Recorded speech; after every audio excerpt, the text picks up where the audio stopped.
नमस्कार, मैं स्नेहा आपकी दोस्त एक बार फिर से आप सबका स्वागत करती हूँ आपके अपने चैनल डर का घर में। आज की कहानी एक ऐसी कहानी है जिस कहानी के बारे में जानने के बाद शायद आप भी रात के वक्त ड्राइविंग से डरने लगेंगे। लेकिन आज की कहानी की तरफ आगे बढ़ने से पहले हमेशा की तरह मैं मेरे सारे प्यारे प्यारे दोस्तों को दिल से धन्यवाद देना चाहती हूँ। मुझे बहुत बहुत बहुत खुशी होती है मेरे प्यारे दोस्तों के प्यारे प्यारे कमेंट्स को पढ़कर।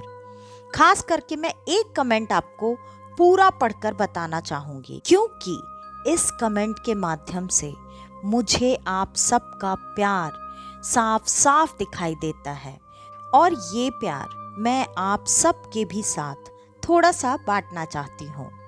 ये कमेंट है रूबी जी का। रूबी जी ने कहा है कि मैं आपकी सारी स्टोरीज सुनती हूँ। किसी किसी दिन टाइम अगर कम मिल जाए या फिर आगे पीछे हो जाए, लेकिन लेट से सुनूं फिर भी आपकी कहानी मैं ज़रूर सुनती हूँ जब भी टाइम मिलता है। बट मैं आपकी कोई भी स्टोरी मिस नहीं करती। Thank you so much Ruby ji, आपके इतने सारे प्यार और सपोर्ट के लिए। मेरे बाकी के जो दोस्त हैं उनका नाम है अमित जी, नवीन शर्मा जी, चिन्मय त्रिपाठी जी। इसके अलावा और भी आप सब जितने मेरे दोस्त हैं सब मुझे बहुत बहुत ज़्यादा प्यारे हैं और आप सबके ही प्यार और सपोर्ट की वजह से आज मैं इस जगह पर हूँ। तो आगे भी मैं आप सबसे यही उम्मीद करती हूँ कि आप सब ऐसे ही अपना प्यार और सपोर्ट हमेशा मेरे साथ बनाए रखिए, ताकि मुझे आगे बढ़ने में और भी ज़्यादा मोटिवेशन हमेशा मिलता रहे। तो चलिए बढ़ते हैं अब आज की कहानी की तरफ। आज की कहानी एक ऐसी कहानी है जिससे हमें पता चलता है कि ऐसी कोई भी जगह, ऐसी कोई भी चीज़ नहीं जो कि इन शक्तियों से अछूती हो। ज़्यादातर जो भी साइट्स होते हैं, कंस्ट्रक्शन साइट, सड़कें, हमेशा हर किसी के बनने में कोई ना कोई कहानी दबी छुपी होती है। कई बार वो कहानियाँ बाहर नहीं आती और कई बार वो कहानियाँ हमारे ही माध्यम से बाहर आती हैं। आज की कहानी भी कुछ ऐसी ही कहानी है जो किसी एक इंसान के माध्यम से ही बाहर आई है। और मैं ये नहीं कहती कि ऐसी चीज़ें हर किसी को दिखती हैं, मिलती हैं या हर किसी को अपने होने का आभास करवाती हैं। ये शक्तियाँ बहुत कम लोगों के सामने ही आती हैं और वो कैसे लोग हैं ये आप और हम बखूबी जानते हैं।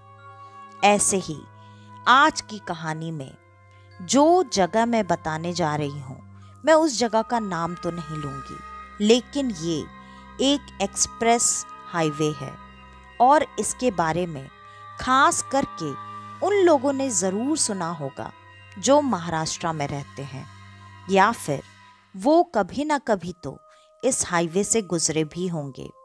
और ये कोई बहुत पुरानी बात नहीं है, ये पिछले साल की ही बात है। मतलब ये 2023 के बारिश के मौसम की घटना है। ये कहानी है धीरज की। धीरज जो कि एक बहुत ही आम सा लड़का था। वो भगवान में तो विश्वास करता था, लेकिन ऐसी किसी शक्ति में नहीं, क्योंकि उसके हिसाब से भगवान ने कई बार उसकी मदद की और उनके होने का एहसास उसे पूरी तरह से था। लेकिन ऐसी शक्तियों ने आज तक उसे ऐसा कोई एहसास नहीं दिलाया था, जिसके वजह से धीरज ऐसा मानता था कि अगर ये चीज़ें महसूस नहीं होती तो ये चीज़ें होती भी नहीं हैं। क्या आप भी ऐसा ही मानते हैं? कमेंट में इसका जवाब ज़रूर दीजिएगा। और ये भी कि कहानी सुनने के बाद क्या आप सबको समझ में आया कि मैं किस एक्सप्रेस वे की बात कर रही हूँ। धीरज रहने वाला मुंबई महाराष्ट्र का था। वैसे तो वो मुंबई का नहीं था, लेकिन उसका काम, उसका जॉब वहीं पर था, जिसके वजह से धीरज महाराष्ट्र में रह रहा था और उसे कई बार अपने काम के सिलसिले में महाराष्ट्र में ही अलग अलग जगहों पर आना जाना पड़ता था। और ये तो हफ्ते में 2 से 3 बार कम से कम उसे करना ही पड़ता था। और धीरज अपनी ही गाड़ी से खुद ही ड्राइव करके उन जगहों पर जाकर आना पसंद करता था। धीरज गाड़ी भी खुद ही ड्राइव करता था और ऐसे ही अपने काम के लिए धीरज किसी शहर में गया हुआ था। और धीरज जब वापस लौट रहा था तो अक्सर उसका आना जाना तो था, लेकिन इस बार काम बहुत ज़्यादा देर तक चलने की वजह से धीरज को घर वापस लौटने में काफ़ी देर हो चुकी थी। बारिश का मौसम, आंधी तूफान सब कुछ था और इसी वजह से उस हाईवे पर बहुत ज़्यादा ट्रैफिक भी उसे शुरुआत में मिला, जिसके वजह से और ज़्यादा लेट हो चुका था। लेकिन अब जब वो आगे बढ़ चुका था, तब वहाँ पर वो हाईवे लगभग खाली दिख रहा था। इक्का दुक्का गाड़ियाँ आती जाती गुजरती हुई दिखाई दे रही थीं, लेकिन धीरज किसी जल्दी में नहीं था। इस वजह से वो काफ़ी आराम से धीरे धीरे ड्राइव करते हुए जा रहा था। और धीरज का ये लगभग रोज का रास्ता होने की वजह से उसे इस रास्ते के बारे में अच्छे से पता था। धीरज को कोई डर नहीं था कि कुछ भी गलत हो सकता है। धीरज उसी रास्ते पर आराम से गाने सुनता हुआ धीरे धीरे आगे बढ़ता जा रहा था। तभी अचानक उसकी गाड़ी बंद पड़ गई। धीरज को इस बात की बिल्कुल भी उम्मीद नहीं थी। उसने कई बार गाड़ी स्टार्ट करने की कोशिश की, लेकिन गाड़ी स्टार्ट होने का नाम ही नहीं ले रही थी। धीरज को जितनी जानकारी थी गाड़ी के बारे में, उसने वो सारी चीज़ें देख ली, कर ली, लेकिन गाड़ी तब भी स्टार्ट नहीं हो रही थी। धीरज को ये लगा कि अब बिना मैकेनिक को बुलाए कोई काम नहीं हो सकता है। धीरज उस सुनसान रास्ते पर कहाँ इस वक्त मैकेनिक को पैदल घूम घूम कर ढूंढता। इस वजह से धीरज ने ये तय किया कि वो लिफ्ट लेकर थोड़ा आगे तक जाएगा, वहाँ तक जहाँ इसे कोई मैकेनिक मिल जाए, या फिर अगर वो गाड़ी मुंबई तक जा रही होगी तो धीरज उससे मुंबई तक चला जाएगा और फिर अगले दिन सुबह देखेगा कि क्या करना है। धीरज रास्ते के किनारे पर खड़ा होकर गाड़ियों को हाथ देकर रोकने की कोशिश करने लगा। वैसे भी रात के इस वक्त पर ज़्यादा गाड़ियां दिखाई नहीं दे रही थीं, लेकिन जो भी इक्का दुक्का गाड़ी गुजर रही थी वो गाड़ी रुकने का नाम नहीं ले रही थी। सारी गाड़ियां लगातार धीरज के सामने से बहुत तेजी से निकलती चली जा रही थीं। आखिरकार एक गाड़ी रुकी और धीरे से धीरज के सामने आकर रुकने के बाद उसने ग्लास को नीचे किया। जब ग्लास नीचे हुआ तब धीरज ने देखा ड्राइविंग सीट पर एक लड़की बैठी हुई थी और वो लड़की काफ़ी खूबसूरत थी। उसे देखकर ही पता चल रहा था कि वो किसी बहुत अच्छे बड़े परिवार से बिलोंग करती है। धीरज ने पहले तो उसको देखा तो वो देखता रह गया, लेकिन फिर धीरज ने खुद को संभाला और उस पर से अपनी नज़रें हटाते हुए धीरज ने उससे मदद मांगी। अपनी गाड़ी की तरफ इशारा करके धीरज ने बताया कि मेरी गाड़ी यहाँ पर बंद पड़ गई है, मुझे मुंबई जाना है, तो अगर आप मुंबई जा रही हैं तो क्या आप मुझे मुंबई तक या फिर आगे किसी मैकेनिक के पास तक लिफ्ट दे सकती हैं। इस पर उस लड़की ने बड़े आराम से मुस्कुराते हुए धीरज को जवाब दिया, हाँ हाँ क्यों नहीं, आइए बैठिए, मैं आपको किसी मैकेनिक के पास छोड़ देती हूँ। वैसे भी इस रास्ते में थोड़ी दूर एक मैकेनिक की शॉप है।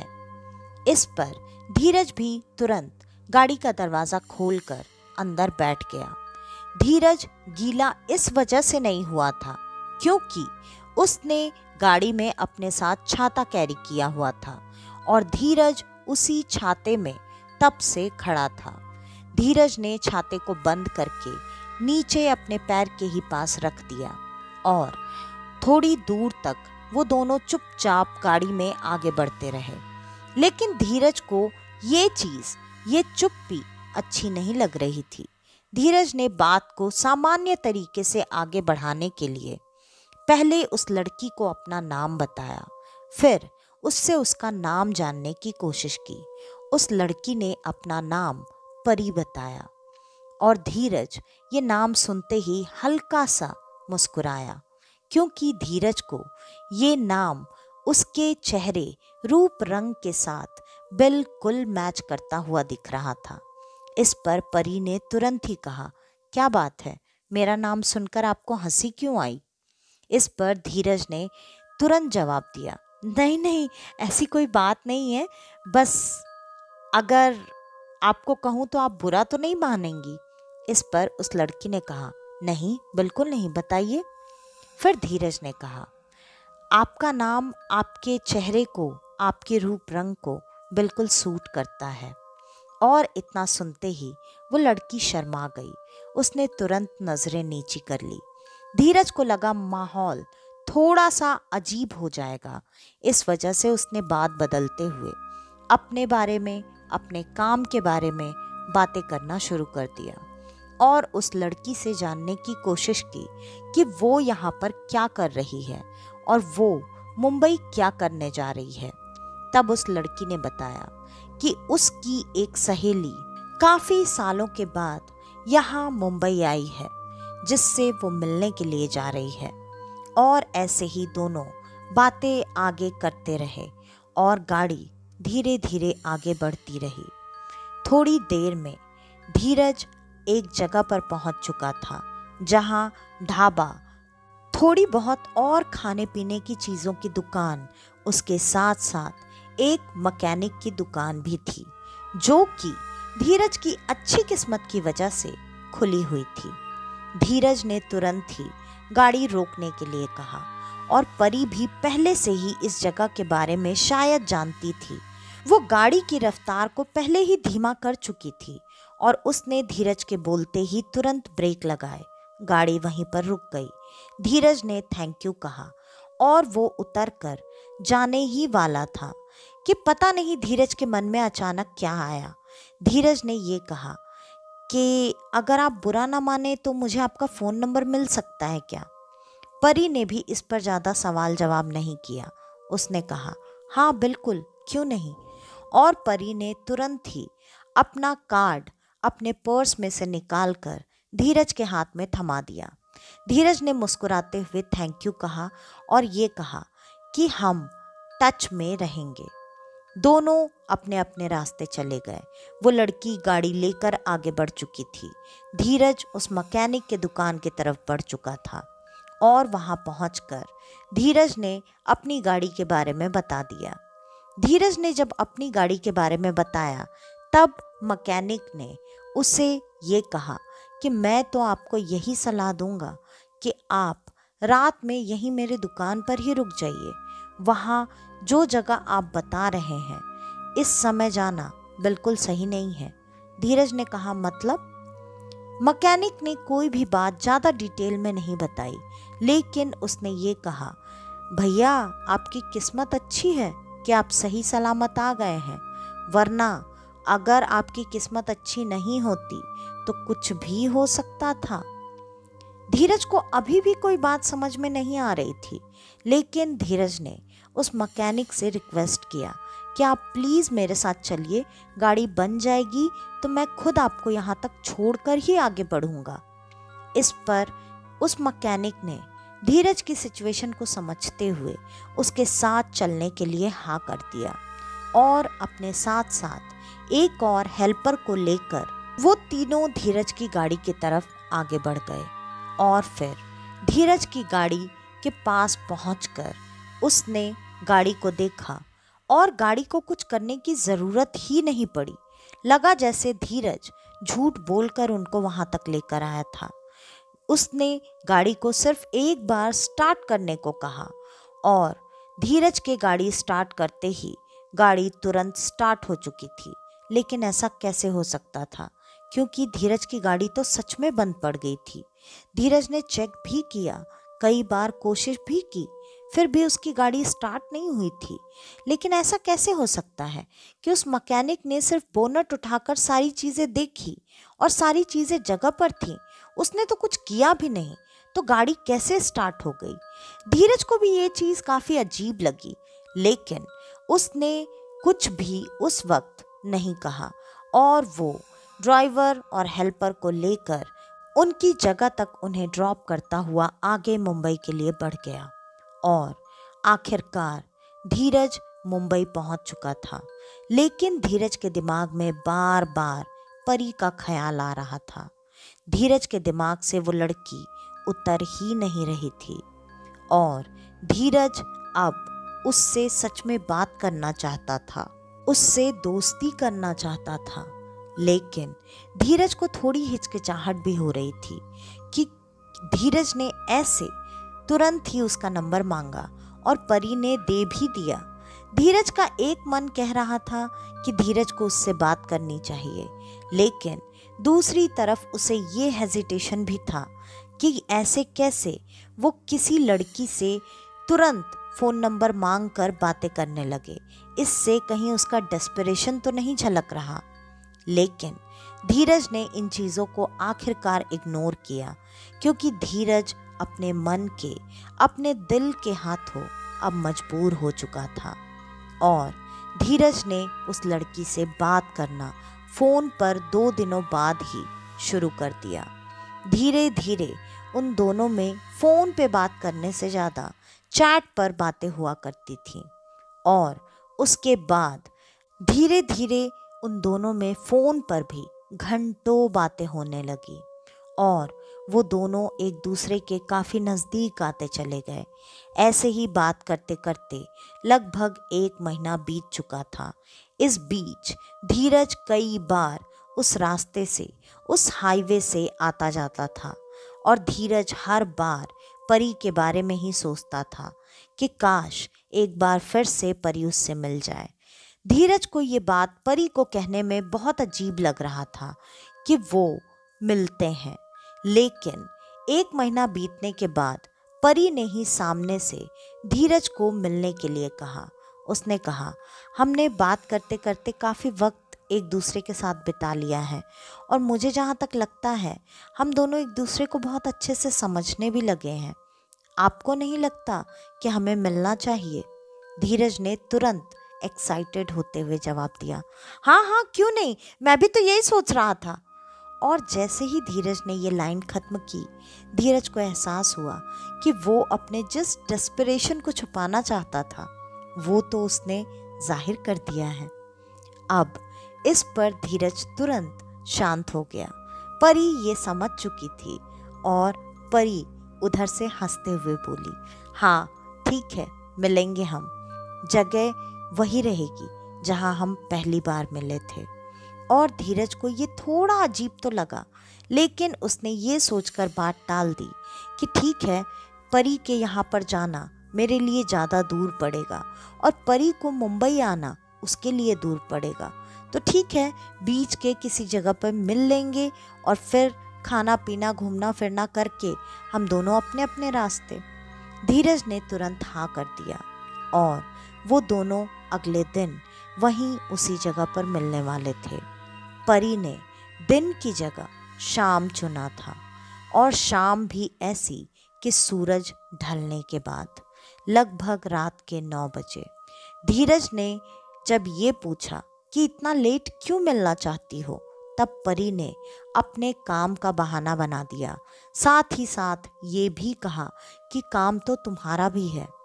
इस पर धीरज ये सोच रहा था कि क्यों ना वो वीकेंड पे मिलने का प्रोग्राम करे, जिससे कि वो दिन में मिले और दिन भर एक दूसरे के साथ टाइम बिताएं।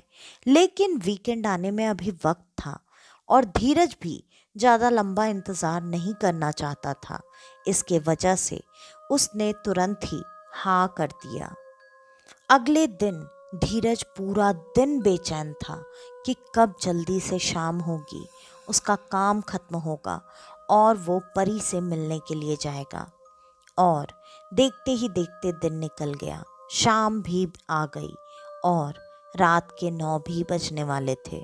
धीरज परी से मिलने के लिए उसी रास्ते, उसी एक्सप्रेस वे पर पहुंच चुका था। अभी 9 बजने में कुछ वक्त बाकी था, लेकिन परी अभी तक वहां नहीं आई थी।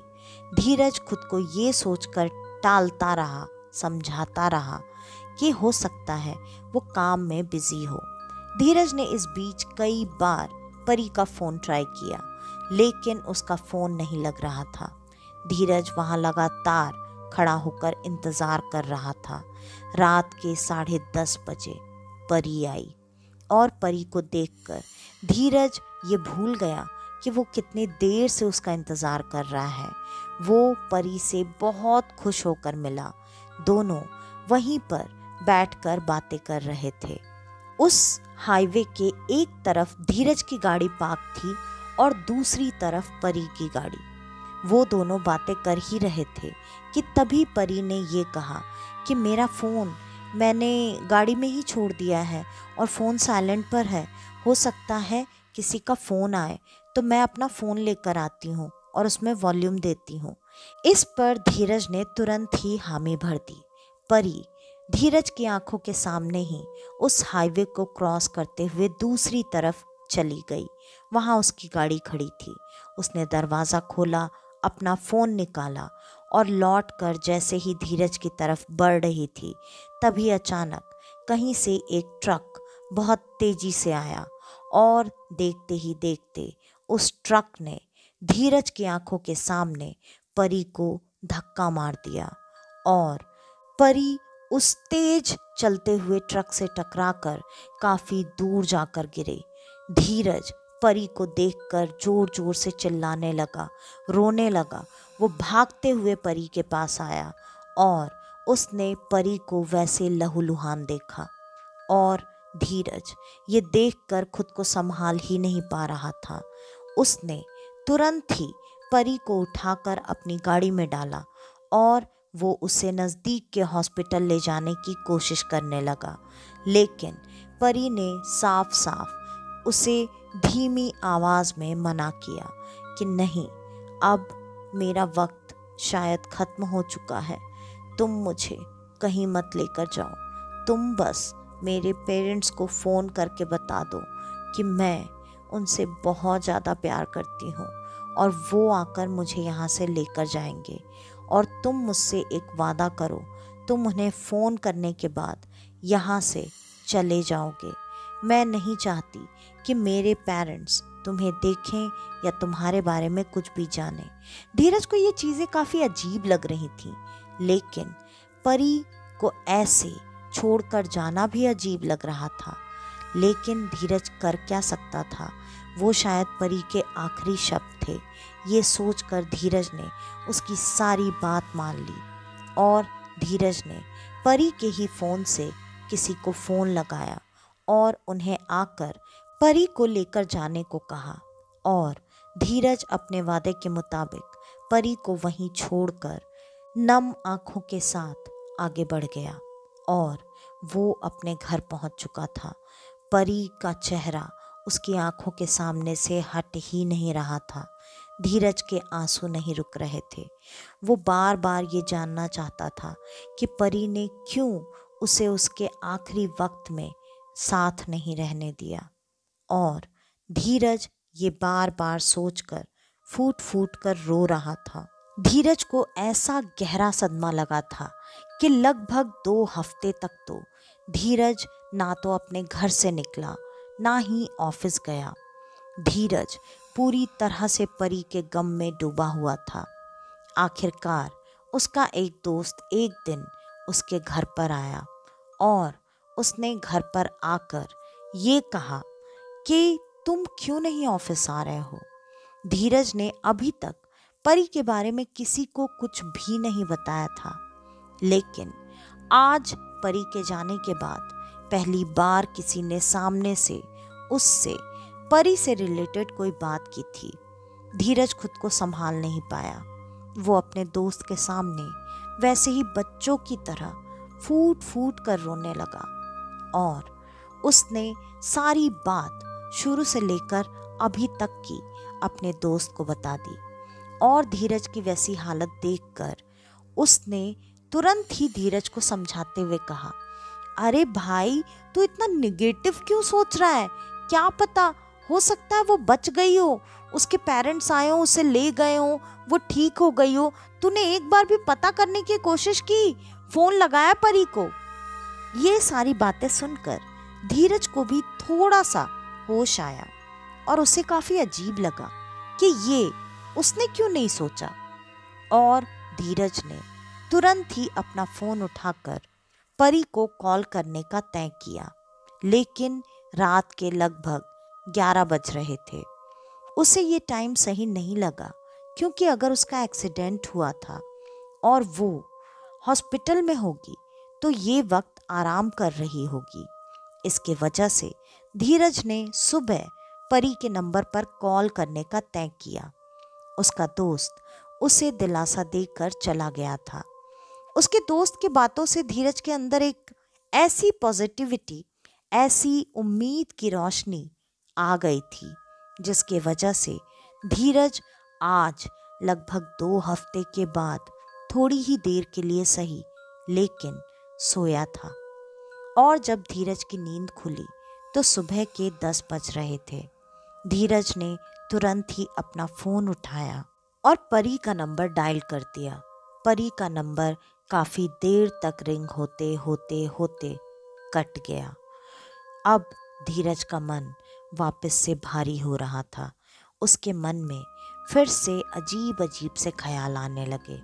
लेकिन फिर धीरज ने ये सोचकर खुद को दिलासा दिया, तसल्ली दी कि रिंग तो हो रहा है ना फोन, इसका मतलब फोन नंबर सब कुछ चालू है, इसका मतलब परी को कुछ हुआ नहीं होगा। मुझे फिर से ट्राई करना चाहिए और तब तक ट्राई करना चाहिए जब तक मेरी बात परी या उसके किसी घर वालों से ना हो जाए। और धीरज ने फिर से एक बार परी का नंबर डायल किया। लगभग 3 बार कॉल करने के बाद आखिरकार वो नंबर किसी लड़की ने ही उठाया, लेकिन वो आवाज़ परी की नहीं थी। धीरज वो आवाज़ सुनते ही समझ गया कि ये आवाज़ तो परी की नहीं है। उसने तुरंत ही ये कहा, मुझे परी से बात करनी है, परी कैसी है? और फ़ोन की दूसरी तरफ से जवाब आया, क्या बकवास कर रहे हो? परी से बात करनी है तुम्हें? तुम्हारा दिमाग तो खराब नहीं है? और इतना कहकर फोन काट दिया गया। ये बात सुनकर धीरज को काफी अजीब लगा, क्योंकि ये नंबर तो परी का ही है और परी से उसकी हमेशा इसी नंबर पर बात होती थी। तो ये कौन है जो परी का फोन उठाकर उससे बात करवाने को मना कर रही है और ऐसी उल्टी सीधी बातें भी कर रही है? धीरज ने तुरंत दोबारा परी का नंबर डायल किया और डायल करके उसने तुरंत ही वापस से जानने की कोशिश की कि आप कौन हैं और आपके पास परी का फ़ोन कैसे आया। मैं परी से मिला था, अभी 2 हफ्ते पहले परी का एक्सीडेंट होते देखा मैंने। अब ये बात सुनकर दूसरी तरफ से जो लड़की बात कर रही थी वो थोड़ी देर के लिए चुप हो गई और उसने ये कहा, क्या आपने परी को 2 हफ्ते पहले देखा? लेकिन ऐसा कैसे हो सकता है?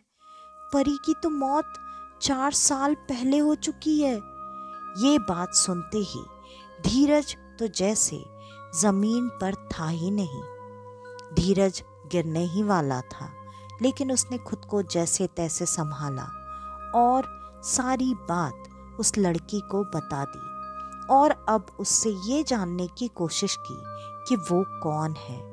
तब उस लड़की ने अपना परिचय दिया कि मैं परी की छोटी बहन हूँ। परी 4 साल पहले ही उन सब को छोड़कर जा चुकी है। ये बात सुनते ही धीरज इस बात को मानने को तैयार नहीं था। उसने उस लड़की से रिक्वेस्ट की कि वो एक बार सिर्फ एक बार उससे मिलना चाहता है, उसके घर आना चाहता है। वो जानना चाहता है कि क्या वो उसी परी की बहन है जिससे वो मिला था, या फिर ये कोई गलत फहमी है। आखिरकार धीरज के बहुत जिद करने के बाद परी की बहन मान गई।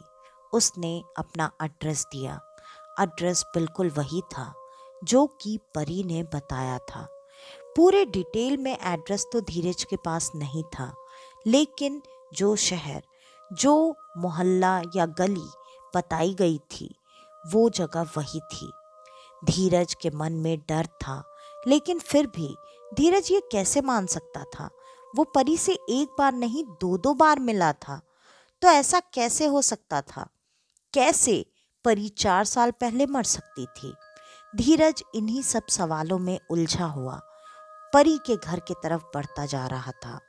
वो जैसे जैसे परी के घर के नजदीक पहुंच रहा था, उसके दिल की धड़कनें बढ़ती जा रही थी। वो काफी परेशान था।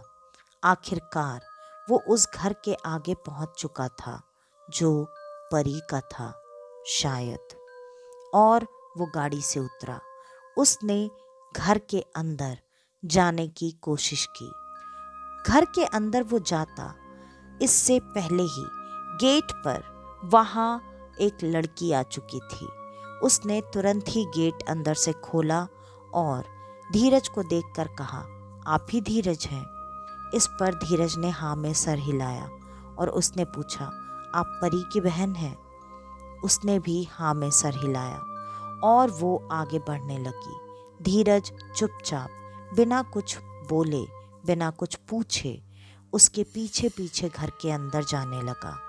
वो जैसे जैसे घर की सीढ़ियों पर पैर रख रहा था, वैसे वैसे धीरज की हार्ट बीट ऐसी हो चुकी थी जैसे अभी ही उसका दिल उछलकर उसके सीने से बाहर आ जाएगा।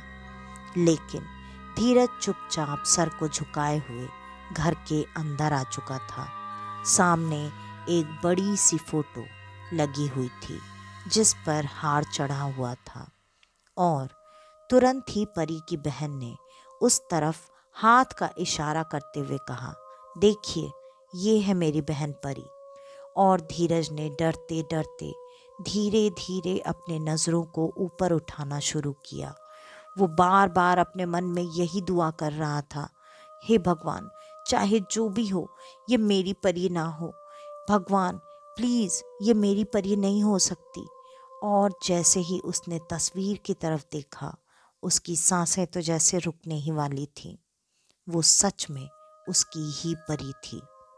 और अब धीरज को इतना बड़ा झटका लगा था कि धीरज तुरंत धड़ाम से वहीं ज़मीन पर गिर गया। उसकी ऐसी हालत देखकर वहाँ परी के माता पिता जो थोड़ी दूर खड़े थे और उसकी बहन, सब तुरंत भागकर धीरज के पास आए और अब सब सारी बातें शुरू से जानना चाहते थे। अब कहीं ना कहीं धीरज को भी धीरे धीरे परी की अजीबोगरीब सी बातें समझ में आ रही थी। परी जब भी अपने परिवार वालों के बारे में बात करती थी, वो हमेशा यही कहती थी कि वो अपने परिवार से बहुत प्यार करती है, लेकिन उसकी एक छोटी सी गलती हमेशा के लिए उस पर बहुत भारी पड़ी। धीरज ने जब भी इन चीज़ों के बारे में बातें करना चाहा, परी ने बात टाल दी। धीरज ज़्यादा जोर इसलिए नहीं दिया करता था क्योंकि धीरज को ये लगता था परी को शायद उस पर ट्रस्ट करने में वक्त है।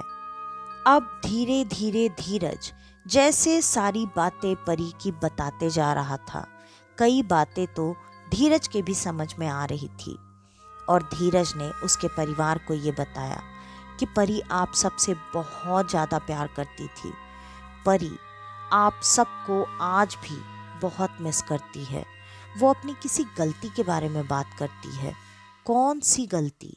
किस गलती के बारे में कहती है वो? उसकी मौत कैसे हुई थी? इस पर उसके परिवार वालों ने ये बताया कि परी यहाँ पर नहीं रहना चाहती थी, मतलब इंडिया में।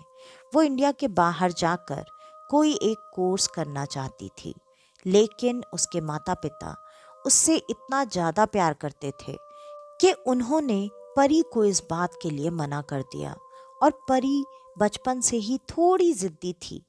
परी की आज तक कोई भी इच्छा ऐसी नहीं थी जो कि उसके परिवार वालों ने पूरी ना की हो।